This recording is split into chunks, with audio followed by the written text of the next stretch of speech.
Hello, friends, and welcome to episode 100 of the CUInsight Experience. Crazy. This episode is brought to you by Trellance, from data to insights the right way.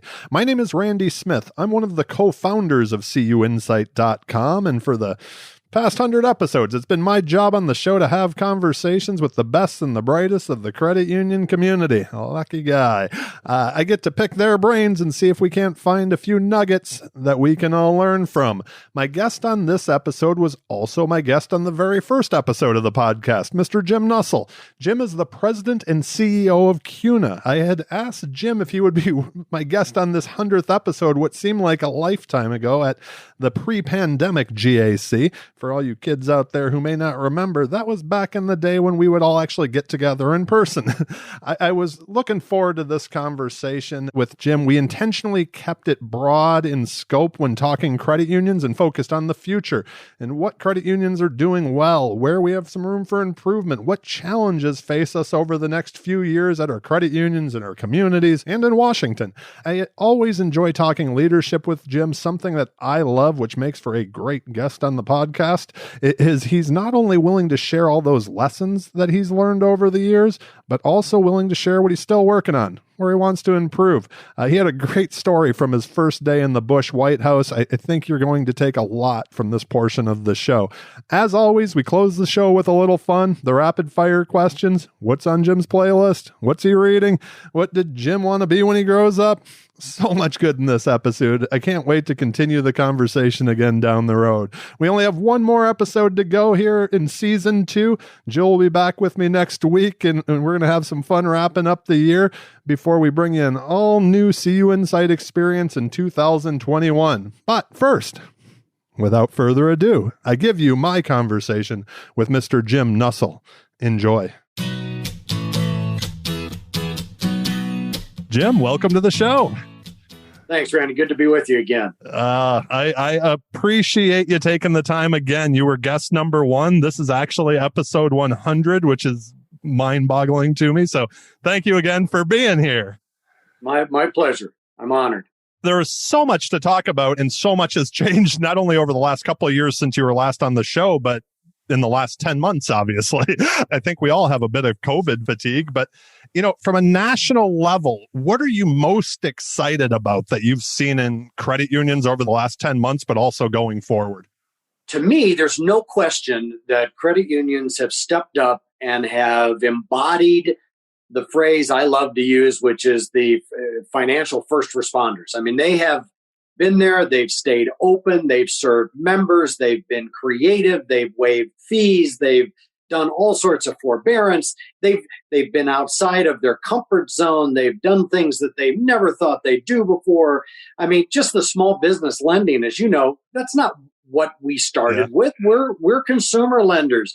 There's a lot of good, small business lenders throughout our movement and industry, but that wasn't our sweet spot. And we stepped up $10 billion of PPP program loans and probably saved over 100,000 jobs as a result, and countless small businesses. So, I mean, we rushed into the breach, no different than during a hurricane, no different than during a wildfire or a flood or other times when their members are in need, and did it out of parking lots and over cardboard boxes and with masks on and socially distant. And I mean, they just stepped in and did it in ways that I think many of them would say, because they've said it to me, many of them said they never expected in their wildest dreams to have to do it that way. I couldn't agree with you more on that. I'm glad you brought up like the PPP and the small business lending. That's, to me, is just one example of where credit unions, like the speed in which they moved. It was just like that idea that we're this like slow, squeaky industry that takes, a long time to change. I know I've talked to a lot of CEOs over the last year who are like, yeah, that's thrown out the window. We can do things quick if we need to. Right. So it's been impressive. That's for sure. One thing to kind of bring it back to that personal side, none of us had been through a global pandemic before. It's new to all of us. I don't think we were around during the Spanish flu. Right. How have you personally as a leader grown in this past year? I mean, it's been a new thing for all of us. Well, I'm still growing, and I hope as I look back or others look back on it, they say, wow, you did a good job and you did things that kind of like what I was just saying that you didn't expect you'd have to do. I think for me, it's recognizing that a lot of the tools that were part of my, I guess, what you'd call leadership toolbox that I brought into just about every other job that I've ever had where I was a leader, none of them worked. None of them. I mean, so you looked in there and Zoom meetings and you don't get to see your team for, days, months, practically a year in some instances. Good luck using any of those tools that you brought in that leadership toolbox that you had before. Now, there are some things, certainly, whether it's communications, issues like that, being able to connect with people and to go overboard, to do it in a creative way. These are things that I think we all have leaned into, and recognizing that the culture you create during this time for your team is probably one of the most important things you can do. Yeah, that's true. Because it's interesting because we're all dealing with so much stuff outside of work as well. So like creating that, the entire culture and bringing everybody in has been, I think, a challenge for everybody to stay connected that way. Over the next couple of years going forward, there's so many directions we could go with this, but what are the big concerns, that you have for credit unions, I guess? I've been fortunate to be on a CEO call since the beginning of the pandemic with just a group that we get together every couple of weeks with credit unions folks. And, there is that concern about ROI and where the money, like where all that's going to come from, over the next couple of years. What are your biggest concerns, I guess, for the, credit union movement overall as a whole? Well, I'd probably put them in a couple of different buckets.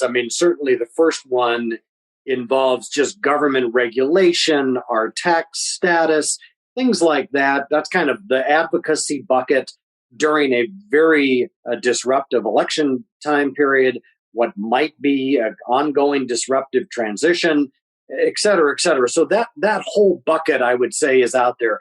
And in particular, I believe the one that I would flag is two things. One is our tax exempt status. When policymakers, politicians are going to be looking for money in order to pay the bills that have come due in every couch cushion they can think of, they're going to come looking at credit unions. I think we've got a great story. We always have.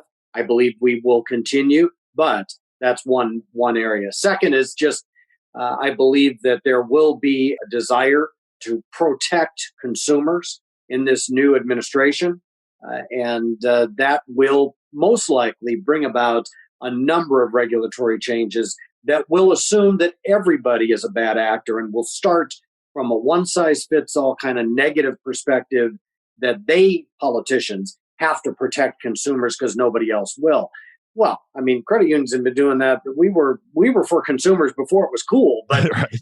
We're going to have to prove that. So that's one bucket. The second one is digital and technology. And everybody, my parents who are in their in the close of their age, everything they do now is online and digital, and they have that expectation, which was growing at a fairly steady pace coming into the pandemic, but then grew, just took off. And credit unions have never been the earliest of adopters. We're not even always fast followers, but we've got to catch up and we've got to stay on a pace that meets the expectation of both high touch, which we're really good at, but also high tech and digital. And then the third is just the consolidation I believe will accelerate. That's what everyone's concern is. We haven't seen it yet, but I believe that the economies of scale are going to continue to try and force that kind of change. And we need to find ways to combat that. Absolutely. That's for sure. Just, again, scratch my own itch question here. Pre-CUNA, you spent a lot of time in politics. Any hacks for everybody out there? Like, we have the holidays coming up on how to get along as families. It seems like everybody's so divisive right now. So, well, I'll tell you the one I practiced is don't talk politics at the dinner table. Right, exactly. Karen and I can do it. Karen and I have figured it out, and we have similar policy, issues, things that we care about, similar philosophy, things like that. But boy, I can tell you that with her side of the family, with my side of the family, as often as you can find anything else, I'd rather talk religion than politics. And that's just within my family. So, yeah, I think that's definitely one you can avoid. That's a hack for sure. I couldn't agree with you more. I've been glad the lead up to the election is over, just so that's not one of the only things we're talking about, right? Right. You kind of touched on this just a couple minutes ago, but, beyond the pandemic, there was so much disruption going on in financial services. You mentioned the technology. Is there something that you think fundamentally credit unions need to either do different or do better to stay relevant? And, I'll go back to, something we talked about in the very beginning of this show. Credit unions have done such a great job over this past 10 months. How do we get more of that pie for credit unions? Yeah. Well, I believe we have an opportunity, and I'm very optimistic about it, and that is to lean into what we do best, and to lean into our principles and lean into what is our DNA. We were founded during adversity. We were founded during economic crisis. We were founded during a time when people were marginalized and where there was social unrest and where there was economic unrest. We are hardwired to be really good at a time like this. And unfortunately, it's going to be needed. 78% of the people who are working are living paycheck to paycheck. And those paychecks are not guaranteed, as we've learned with 20, 30 million people and unemployment over the last 6 months. So that's definitely one, is just recognizing the need is going to be there for personal financial, consumer financial services are definitely going to be there exponentially. Second is just financial wellness. We're hurting. Everybody is. There isn't anybody who hasn't been touched in some way financially by the pandemic or by the economic downturn. Certainly, there are some who've been able to weather it better than others. But going into this, people did not have emergency savings. They didn't have the ability to just be able to pay their bills in many instances. Yes, some of the government programs have stemmed the tide. Yes, some have allowed them to pay down their debts. Some have even been able to sock away a few bucks into their savings accounts, but it's not going to be nearly enough to deal with the next 5 years of recovery that is probably going to be out there for the vast majority of Americans. And credit unions can be there in a financial wellness sort of way, because wellness financially also connects health, mental health, as you know. I mean, and most of our folks know this. But that's what we need to double down and go and get into even more so, because it's not only going to answer the question, why are credit unions different and why are they special and why do I need to walk through the front door of a credit union? But for everything else we do, as we try and attract new generations of customer members, as we try and tell our story to policymakers, leaning into financial wellness and advancing communities, I think is going to be paramount. That's good. The last question in this section. If we were to sit down a year from now, what are you most proud of that you and your team at CUNA have accomplished if you had to break out that foggy crystal ball?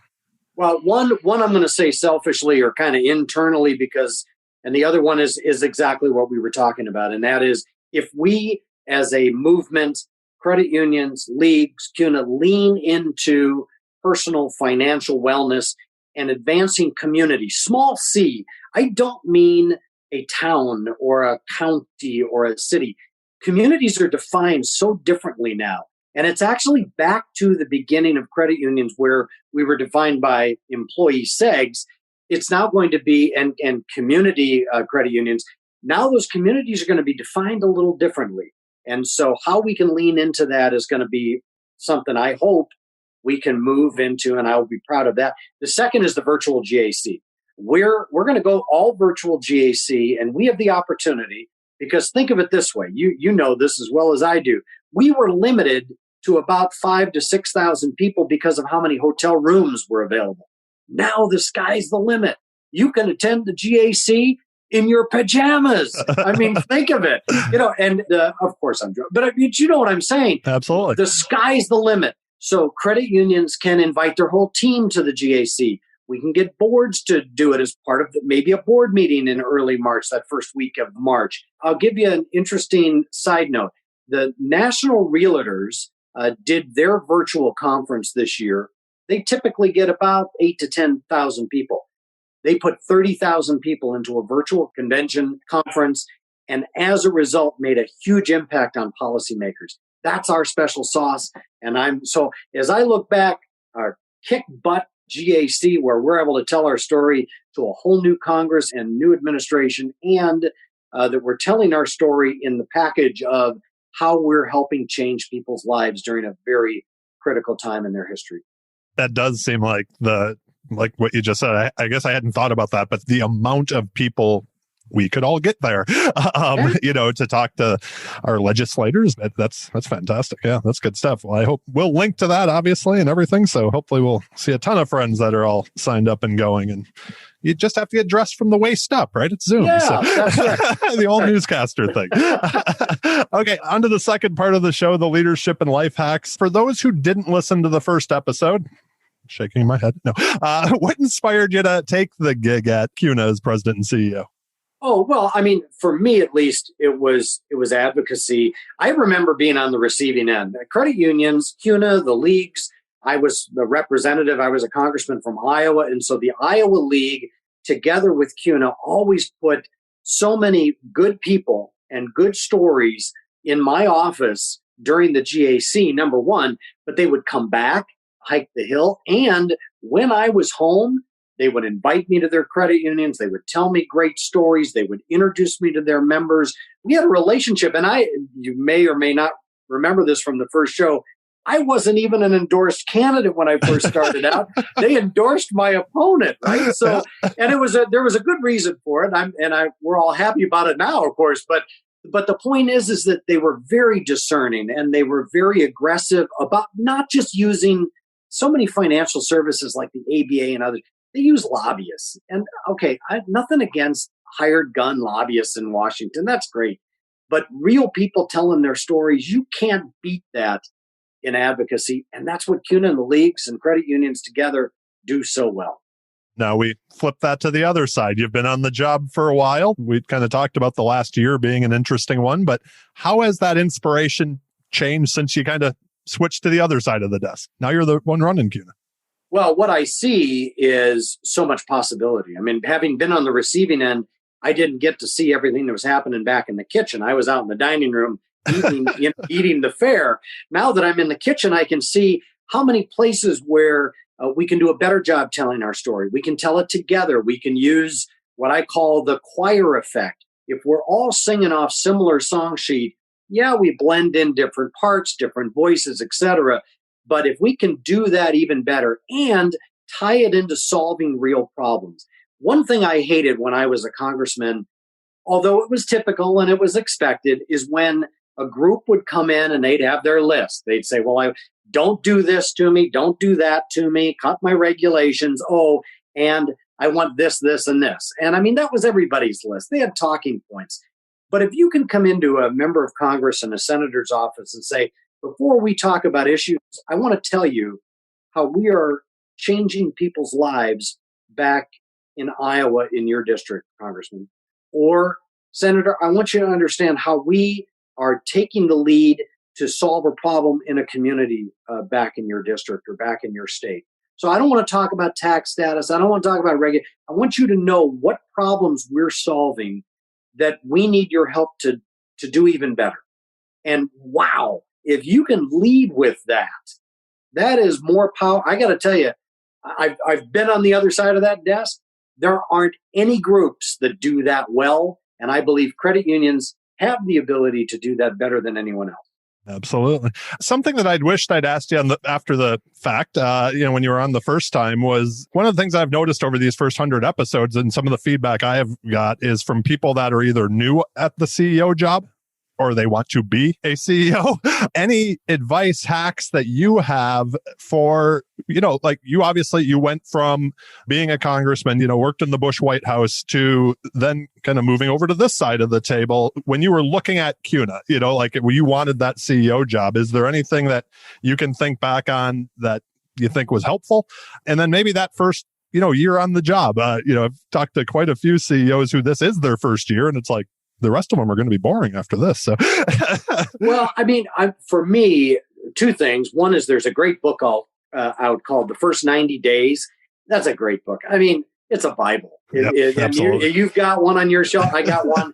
I mean, it is the Bible. And actually, it works outside the first 90 days too. I mean, that's the beauty of it. So there are templates to think about as you're plotting your course. I heard people talking about going back to that book at the beginning of the pandemic. Like, is that right? Yeah, just right? like, what's my first 90 days for this? This exactly, is all new, right? Because there was a whole new Yep. 90 days. No, that's exactly right. So that's the first. And then I had a mantra I kept in mind. I keep it in mind now.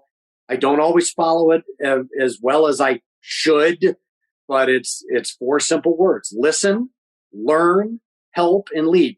Always start with listening. Don't think you know everything walking into the room. Too often, I predetermine, I judge, I got to stop. Just open your ears, shut your mouth. And that's not easy for a politician. But the second is learn, constantly read, learn from others. Never think you can't experience something new. Third is help. If you're always in a helpful mindset, if you're there to help, not just cause chaos.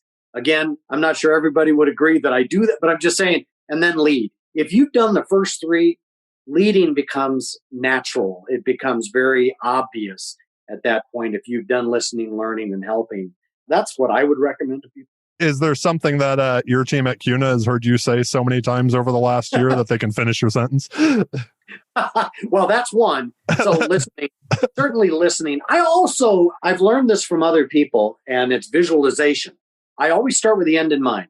What do I want it to look like when it's done? If it's possible to be able to visualize that and to conjure that up, start with the end in mind, and then think about all of the steps you need to do, or you need to take advantage of, or you need to the ingredients or the resources in order to get to that point.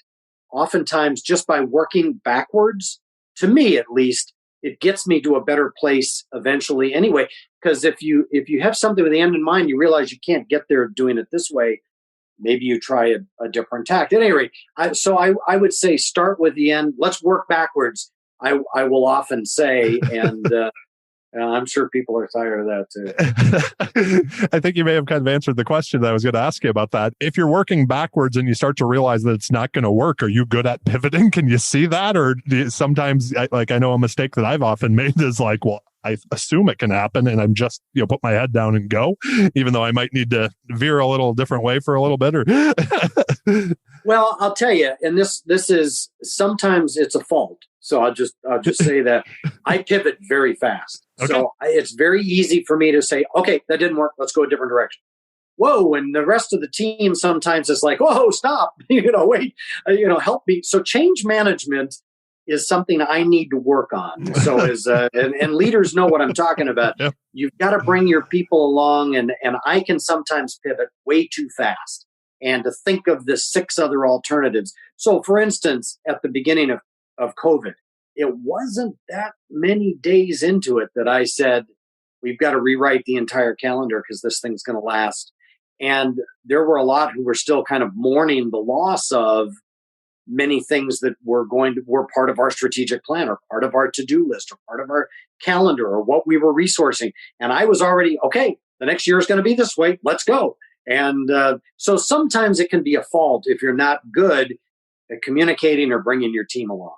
I share that with you. So, so I think sometimes they're like, wait, what? We're already moving? So it's this has been a question that I've really enjoyed asking this past year, but that idea that sometimes you have to make that difficult decision. So not the pivot, but you have to, in the end, the buck stops with you. We always want to bring our whole teams along, but sometimes that short-term decision may not be understood by everyone. It's a little unpopular. Is that something you've always been able to do, or is that something you've kind of had to cultivate in yourself over your career? I'd like to think that I've had that ability, but it's definitely something that I continue to learn. And I would be a liar if I said that those hard decisions are not decisions that you don't, in your own mind, in the quiet of your own room, maybe with Karen or somebody else, you kind of still mull. Yeah. I'd be a liar if I didn't, if I said that I could just move on and I didn't care about, a decision, especially when it affects people. I mean, I would hate to think that anybody is that cold and callous that they don't understand that.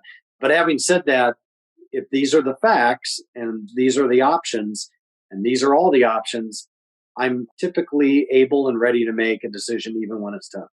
That's a good thing. Is there a common myth about being a good leader that you would want to debunk? You know what it is for me? Well, this is the one that comes immediately to mind, is that we are so confident that we never doubt ourselves. I think it would be, again, a mistake to think that we all don't have moments where we think we're posers, where we're sitting here going, how in the world did I get here? So I'll give you my favorite one. When I got into the Bush cabinet, my first day on the job, I was invited to the National Security Council, where we're sitting around. I can't tell you what the meeting was about. And even if I could remember, I'd probably have to shoot you. But I'm just saying, it was a top, we're in the situation with the president. And I sat there and I looked around at everybody that was in there. And I had this moment where I thought, how the hell did I get here? And who the hell am I to tell anybody or give anybody my advice? And so I would, again, you're a liar if you don't at least admit you have moments of doubt or moments where you second guess even yourself or think that maybe you're a poser for being there. And so I think the biggest myth is that we don't have those doubts. And I think the other thing is that you need to manage those and you need to use them actually to your advantage. That's when you should ask the next question. That's when you should evaluate, not just rush into something because you've got the title, you've got the office, and it's just your way or the highway. That's the exact time to lean on your people and to ask good questions. Absolutely. My guess is you weren't the only one sitting around the table. There were probably others like, how did I get here? This is amazing. So, it's funny because just about everybody tells the exact same story. I'm sure I would think you'd have to. Yeah. But I had, at the moment, I thought I was the only one that had ever felt that way. So. I love that story. That's great. When you think back to earlier in your career, was there a mistake that you made? And you're around a lot of up and coming leaders in our movement. Is there a mistake that you see young leaders make often? I would say two. One is kind of what I was just talking about, assuming that you've got everything, you got there and you've got the power, just use it. You have the authority of your office or whatever it might be, without checking in, without listening, without practicing those listen, learn, help first, just rushing in and leading. I would say the first. The second one has been something that I've wrestled with, and that is being so ambitious you're trying for the next thing without doing the job you were assigned in the first place. So you're looking around the corner, you're looking, the grass is greener somewhere else, and you're not doing your job. So do your job. If you do your job and do it well, the rest will naturally, I think, come. So being overly ambitious could easily be a fault someone could ascribe to me, and I would ascribe to myself. Yeah, I think that happens a lot with people that have ambition or the go-getters, the A-type personalities, right? So has there been a piece of advice or a life lesson that you've just carried with you throughout your career? Well, my dad always would say, stop and smell the roses. that kind of goes back to the last thing, right? Right? Yeah. Well, but it's also, don't be so busy doing your job that you can't realize all the great things that are happening around you. And I mean, there's a job to do to help manage, run, lead the credit union movement, obviously, and I take that very seriously. But you got to stop and realize what credit unions are doing for people, and what I get to live vicariously through those moments where, during these last 6-8 months, people they had nowhere else to turn except someone they knew at a credit union, and they were there to give them a loan or to help them deal with a family crisis or a health emergency, and I get to help touch that. No, it wasn't me. I didn't do it, but I get to help facilitate that. And that's a rose we all need to recognize we're smelling. We need to smell it every day, because the ROIs and the ROAs and the regulation Ds and oh my goodness, yeah, that's important. But we're helping people. Remember that. That's so cool. Absolutely. Before we move on to the last part of the show, if you have a free day, nothing on the calendar, what passions do you have outside of credit unions, and what have you been doing to stay sane here while we've all been kind of, our worlds have become smaller in a sense? Well, I think everyone first would hopefully say their family, and Karen has been a lifeline, and my extended family, too. I mean, my kids, we've luckily been able to keep in contact. My dog, Sonny, who as I'm speaking is now walking in the room. I told you he was going to make an appearance. He's going to My come. dog, Sonny, who is a 13-year-old. Sonny is a Labrador Retriever, and he's been a buddy. And all of our pets are way too connected to us right now. I call him my spring, summer, and now fall intern because he's been by my side. So, and the other one is guitar. I play guitar. If I turned my camera around, you'd see I have a really bad habit. I don't collect a lot of other bad things, but I do collect some guitars, and I love playing them mostly for myself, for my own mental health. Yep. And that's what I've done to release. You mentioned your dog. Before we hit record, we were talking that we both have him in the room. Mine's also about 13 years old, and he's a lab and probably a golden and who knows what husky or something mix, but pound puppy. But he is he'll hide from us throughout the day because he's getting too many walks. So it's he wants to go in the morning. He's good with the night, but he's like, I don't need 3-4 walks a day. This is enough. So he's like, we didn't walk this much before you guys were home. Right. So on to the last part of the show, the rapid fire questions. The questions are rapid. Your answers do not have to be. So, okay. What was gym like in high school? And do you remember the first time you got into memorable trouble? Oh, wow. Memorable trouble. Sure. And I can't tell you about it, of course. It was interesting. For me, I was luckily at a time where you could be both a jock and involved in other things. So I was involved in music, was involved in theater, and I, played sports, played baseball, played football. There was a time when it seems like today kids can't do everything. Yeah. And I felt like I could do all of that. So that's what I was like. I really loved being involved in everything. So. Yeah. It is funny because now it seems like I grew up with seasons, right? So you had different activities in different seasons, but it doesn't seem like now it's you. And you could do sports at different seasons and do all of them. Yep, absolutely. Yeah, but you can't do that. And it doesn't seem. It does not seem that way anymore.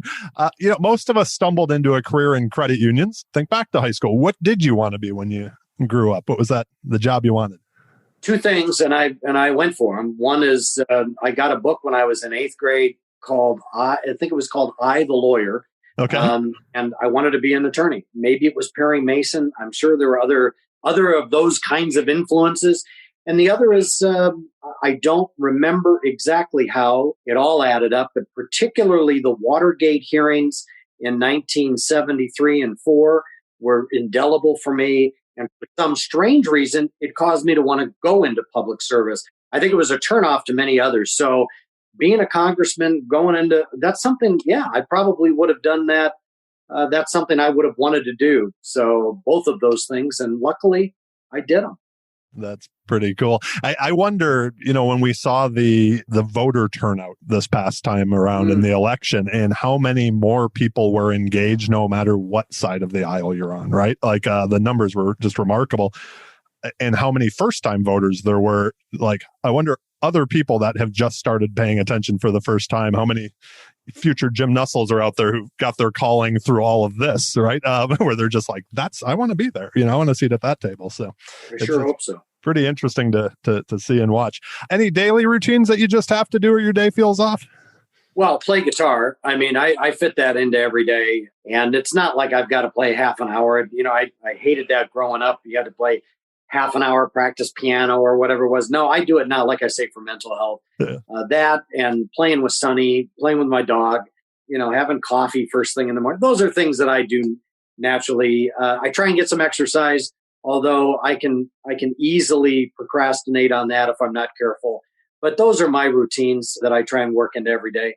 The random question. I know the first time you were on, big music guy, and I asked you the best album of all time, but so kind of switch it up a bit. What have you been listening to this past year when you're working from the home office? What's playing?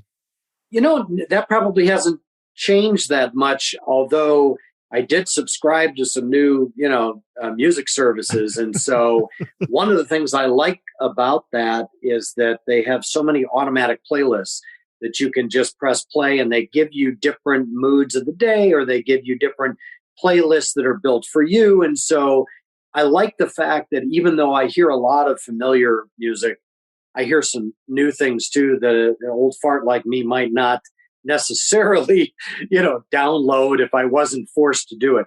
That, and so many albums from our youth have been released in their full versions. So some of the recording studio versions, and like the Beatles, their entire catalog has been released, and like 15 versions of Hey Jude when they were working it out at Abbey Road Theater. Same with Fleetwood Mac and others. So it's kind of fun to listen in on the recording studio. So I've done some of that as well. I have been a music documentary junkie, it seems like, with all the time at home. And I just, look, there's one on Crosby, Stills, Nash and Young. Yeah, all right, why not? Let's watch that. So seems like something. I'll throw you, if you're an Apple person, there's those stations or playlists that you were talking about that's just called the singer-songwriter station. Yes. Like, I don't know a lot of the music on there, but for background music, it's one of my favorites, right? Like, so. Well, and there's a good website too out of Nashville called The Listening Room. And it's, again, these aren't the performers, but they're the writers behind a lot of the music that we know. And they go and perform their own music, but it's exactly what you're talking about. And it's live. They do it video. So The Listening Room out of Nashville. It's really cool. We will have to link to that, and I will check it out. You know, I'm a reader. Jill and I have stacks of books all over the place. Is there a book that either you've been reading or that you're recommending for others currently? Anything new? So I have this summer been reading presidential biographies. I love history. Love the presidents. Obviously got to serve with a few. I've been in the pre-Lincoln stage. In fact, right now, we've all read a Lincoln biography, most likely, but I read the ones leading up to, Buchanan and Polk and some of these that are a little bit obscure. But what did they do wrong that screwed things up so badly that got us into a civil war? And then I'm in the midst of finishing something called The Impeachers right now, which is the book about Andrew Johnson. And so I've skipped over, because I've read a lot about Lincoln, and I'm in Johnson right now. And then the other one is Malcolm Gladwell. I'll read anything he's done. And his new book, I just forgot the name of it. We can look that up. I'm drawing a blank too on it. I know what you're talking about. So it's we'll look it up. We'll link to it. Yep. Yeah, it's a really good one. And again, I love all the things. We've had him at the GAC. We've had him at the ACUC. I love just about anything he says and does. Thinking back over the past year, I'd asked you the question the first time you were on is like, what's become more important over time? And, my favorite part is what's become less important. Has that changed at all this past year? As, like I said, our circles have kind of gotten smaller and we've become more digital or whatever it happens to be. Yeah, I would say that, first of all, it's The Indefinite Game by Malcolm Gladwell. For me, I've probably pulled in more because obviously I was traveling a lot. I get to see a lot of people. I've gotten to see more people on Zoom this year than you could physically see. I mean, that's both sad, but the beauty of it. So for instance, the year before, I probably could do maybe 15 to 17 league state annual meetings because they all happened at the same time. Yep. I've been on just about every one this year. Yeah. So, you get to reach a lot of people. But for me, this year has been really special because my parents they live close. They've had some health issues, and I've got to spend more time with them this year because they're kind of in our COVID bubble, if you will. Yep. And I've gotten to spend more time with them than probably all the way back to when I left home right after high school. And that's special time because it's not going to be there forever. So that's what I would say I got to, and family, the rest of the family too. But your parents they're just, they're not going to be there much longer by the odds. So, yeah. That's true. So I have to ask this. I've noticed talking to friends, and many of us like you were on the road quite a bit before this all happened. It seems like we have two camps here. Like Jill and I can't wait to get back into hotels and on airplanes. We're both like, we just miss it. And then I think like I've talked to Greg, who works for you, and he's like, I love that I don't have to be on the road all the time, so it's which camp do you fall into there? You enjoying the time home, or you're ready to get back out there running around the country? Well, this is going to sound like a political answer, but so I have liked being off the road, but the thing that I have noticed that I'm really missing is not the hotels and all of them and the food that you get and all that. It's the downtime in between. It's the 3-hour flight where you get to read the book. You get to write something. You get to think. You get to put on headphones and turn out everybody else. When I turn off my computer, having worked a day, Karen needs me, and I had that buffer time. She did too. We all have. We had that buffer time for ourselves. And that's what I end up missing, I would say. So that's a reason to be on the road, but I like working from home. I don't have any problem. Yeah, that was something that Jill realized fairly early on. Was she was like, what I kind of miss is that that maybe a half hour in the Sky Club before you get on the plane, and then the 2 or 3 hours on the plane where you can just think, or you can just read. We don't make that time a lot of the times for us. So there's a question I still don't send, but you've been asked it before, but I'm going to ask it to you again. When you hear the word success, who's the first person that comes to mind today? Wow. For me, it's my dad. Again, and I've had some time to think about that this year because of some of his health issues. Just somebody who still has really close friends, who is still surrounded by family and has had a successful career in business and still knows how to enjoy simple things in life, music and art and his family. And that's a real success. And as he's potentially starting to count some days here, there are fewer days left than there were that went before. You wonder, I'm sure he wonders, we all do, have I been successful? And there's no question he's been successful just for those simple things. And realizing, what does that mean for you? What does that mean for you in the hurry up of everything you're doing? How can you make sure you're that version of successful? So that's what I would say. Yeah. That's beautiful. That is a great way to wrap this up. The last question that I have for you is any final asks of our listeners today or final thoughts you'd like to share? So I know you've done this now with 99 other people. What have you learned, Randy? Come on, man. I mean, what's the biggest thing after all of these episodes? Is there one thread that goes through them all that you go, wow, this really is amazing, but there's a common denominator here? You mentioned it earlier, listening. That word, that idea that I can think back to early on in the podcast with Chuck Fagan talking about listening, and the whole way through, it's that idea of listening more than talking. And it's funny how often that comes up in so many different answers. So to the question of what's a mistake you see young leaders make, they don't listen as well. They're just trying to show you how good they are or something like that, So I would say the other thing that I've noticed that maybe was a struggle for many leaders that keeps coming back to me is that idea that it goes back to that, most of us had a desire to be successful. So when you're first in your career, you're kind of doing that on your own and you're showing how good you are. And then once you become a leader, you have to bring people along. So that delegation, that's been the other thing that seems to come up over and over again is I used to like to be the person who just put my head down, but that doesn't make for a good leader. So but the listening, I would say more than anything is the thing that just keeps coming up over and over again. That for many was a struggle when they were younger, and then had to become better at it, as they got older. But yeah, no, it's been a blast. Like I said, well, you can tell. I mean, you can tell that you are not only a good listener, but you have fun listening, because anybody seriously who can tackle let's go do 100 episodes of 100 credit union leaders and just ask questions and listen takes a lot of energy. And you've been a great listener, and it's fun to be at the other end of all of that volume of work. Randy, you did a great job, and just thanks for being such a good listener and listening to the credit union leaders. Oh, I appreciate you saying that. I have told many people from something that I have to take a minute to thank you for is you were my first guest, my guinea pig. And I remember I sent you an email afterwards thanking you, but you've done more media than probably anybody in our space.